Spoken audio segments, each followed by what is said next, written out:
সম্মানিত সুধীমণ্ডলী, উপকারভোগী সুবিধাভোগী আজকের ভ্যান নিতে আসা সম্মানিত ড্রাইভার ভাইরা, আসসালামু আলাইকুম ওয়া রাহমাতুল্লাহ। আলহামদুলিল্লাহ, আল্লাহর শুকর আদায় করছি। বাংলাদেশ জামাত ইসলামী পাবনা জেলার পক্ষ থেকে আল্লাহর হাজারো শুকর যে আপনারা যারা আজকে ভ্যান নিতে এসেছেন তারা আসলেই অসহায় এবং কর্মসংস্থানের আপনাদের কোনো ব্যবস্থা নেই।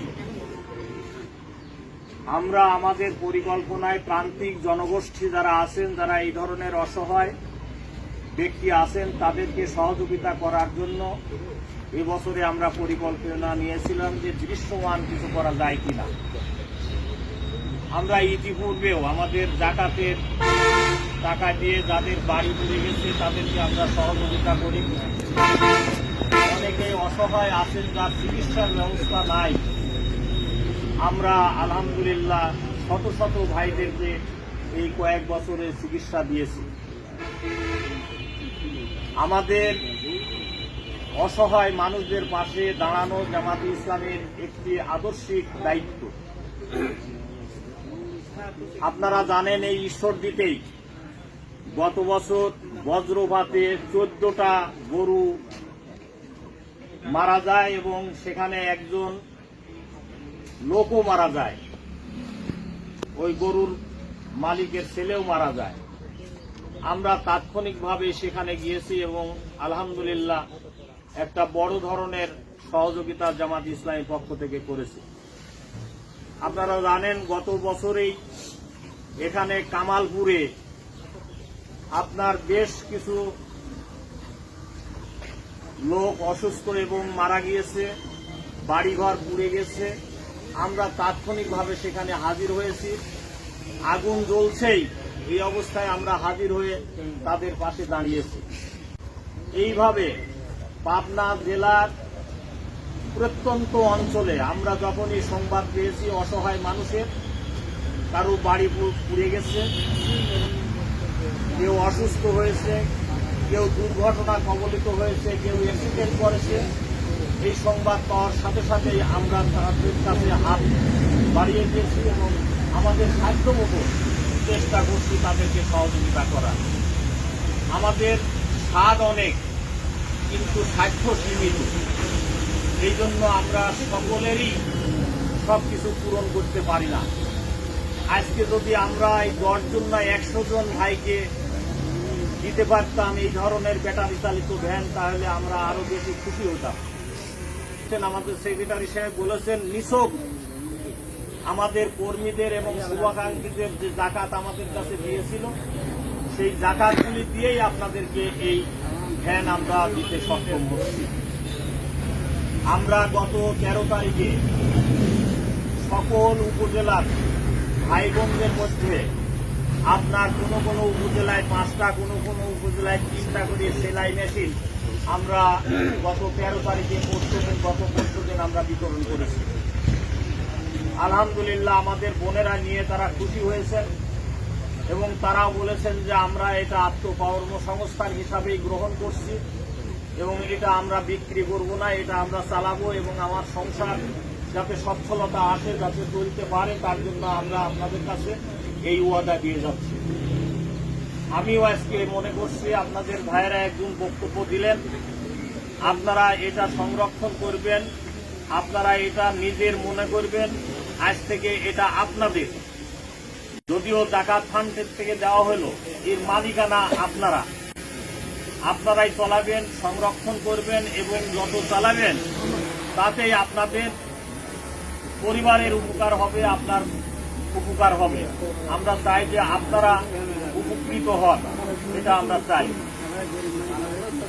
মূল কথা হচ্ছে, ইসলামী জীবন ব্যবস্থা যদি থাকতো তাহলে আপনারা হাত পেতে আজকে এটা নিতে আসতেন না। ইসলাম যদি কায়েম হয়, ইসলাম যদি সামাজিকভাবে রাষ্ট্রীয়ভাবে প্রতিষ্ঠিত হয়, তাহলে রাষ্ট্রেরই দায়িত্ব হচ্ছে এই ধরনের গরিব মানুষকে প্রোভাইড করা, তাদেরকে সচ্ছল করা, তাদেরকে কর্মসংস্থান দেওয়া, তাদের পরিবারের খোঁজ খবর নেওয়া। আপনারা নিশ্চয় জানেন হযরতে ওমরে ফারুক রাদিয়াল্লাহু তাআলা আনহু রাতের অন্ধকারে বাড়িতে বাড়িতে গিয়ে খোঁজ খবর নিতেন, কার খাবার আছে কার খাবার নেই। এটাই হচ্ছে ইসলাম শিক্ষা দেয়। আমাদের খলিফারা এইভাবেই আমাদেরকে শিখিয়েছেন। ইসলামী রাষ্ট্র ব্যবস্থা যদি হয়ে যায় তাহলে আপনারা এইভাবে হাত পাতবেন না। ইসলামী কল্যাণ রাষ্ট্র গঠনের জন্যই জামাত ইসলামী কাজ করছে। আপনারা আমাদের জন্য দোয়া করবেন এবং সহযোগিতা করবেন, এবং সেই অনুযায়ী আমরা যদি এই সমাজে ইসলাম প্রতিষ্ঠার জন্য যারা কাজ করছি, এখনো আমাদের কাতারে যারা আসেন নাই, আমরা আজকে উদ্যত্ত আহ্বান জানাচ্ছি ওই সব ভাই বোনদেরকে, আসুন আমরা ইসলাম প্রতিষ্ঠা করি। ইসলামী মানুষকে শান্তি দিতে পারে। ইসলাম হচ্ছে মানুষের মুক্তির এবং কল্যাণের একমাত্র পথ। ইসলামী মানুষকে শান্তি দিতে পারে।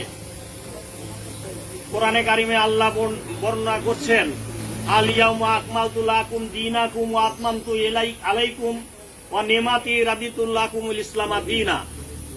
মানুষের জন্য ইসলাম আল্লাহ পাঠিয়েছেন নিয়ামত স্বরূপ, মানুষের কল্যাণের জন্য এবং শান্তির জন্য। আসুন আমরা সেই কল্যাণ এবং শান্তির পথে এগিয়ে যাই। ইসলামকে প্রতিষ্ঠার জন্য আমরা সকলে প্রচেষ্টা চালাই।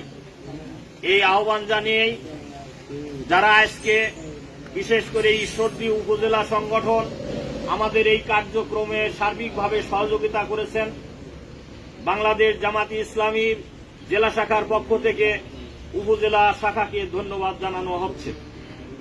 সম্মানিত ভাই সকল, সেই সাথে সাথে আমাদের সুধী মণ্ডলী এবং যারা আপনারা এসেছেন সকলকেই আজকে জামাতি ইসলামী পাবনা জেলা শাখার পক্ষ থেকে আপনাদেরকে আন্তরিকভাবে ধন্যবাদ জানাচ্ছে এই কাজে যেহেতু আপনারা সহযোগিতা করলেন। আর যারা এটা নেওয়ার জন্য এসেছেন এবং এটা গ্রহণ করছেন, আমাদের নজরুল ভাই বলেছেন এটা আপনাদের দান না, এটা আপনাদের প্রাপ্তি, এটা আপনারাই পাবেন। আমরা আপনাদের কাছে তুলে দিতে পারি, আমরা আমাদের দায়িত্ব কিছুটা লাঘব করছি। এই জন্য আপনারা যে এসেছেন এবং এটা গ্রহণ করছেন এর জন্য আপনাদেরকেও আন্তরিকভাবে ধন্যবাদ। সম্মানিত ভাই সকল, এগুলি আপনারা সংরক্ষণ করবেন, আপনার পরিবার পরিচালনা করবেন। আমাদের ওই সব উপজেলার যেসব দায়িত্বশীল ভাইরা আছেন, উপজেলা আমিররা আছেন, তাদের কাছে আপনারা খোঁজ খবর জানাবেন আপনাদের ভ্যানটা কেমন চলছে, কেমন ভাবে চলছে, আপনার আয় রোজগার কেমন হচ্ছে। তাহলে আমাদের ওই ভাইরাও একটু সন্তুষ্ট হবে, তারা একটু খুশি হবে যে যাই হোক এটা দেওয়া হয়েছিল, সেটা তারা নিয়ে কাজ করছে এবং তারা উপকৃত হচ্ছে। তাহলে আমাদের ভাইয়েরা উৎসাহিত হবেন, জামাতের দায়িত্বশীলরা উৎসাহিত হবেন এবং আরো বেশি বেশি তারা এগুলি আপনাদের দেওয়ার জন্য চেষ্টা চালাবেন। এজন্য আপনারা যোগাযোগ রাখবেন জামাত ইসলামের, বিশেষ করে যে উপজেলা থেকে আপনারা এসেছেন ওই উপজেলা আমিরের সাথে যোগাযোগ রাখার চেষ্টা করবেন। আপনাদের সকলের সুখ শান্তি এবং সমৃদ্ধি কামনা করে আমার আজকের এই ব্যাটারি চালিত প্রান্তিক জনগোষ্ঠীর জন্য ব্যাটারি চালিত এই ভ্যান দিতে করে আমরা খুশি। সকলকে ধন্যবাদ জানাচ্ছি। ওমা আলাইনা ইল্লাল বালাগ। আসসালামু আলাইকুম ওয়া রাহমাতুল্লাহ।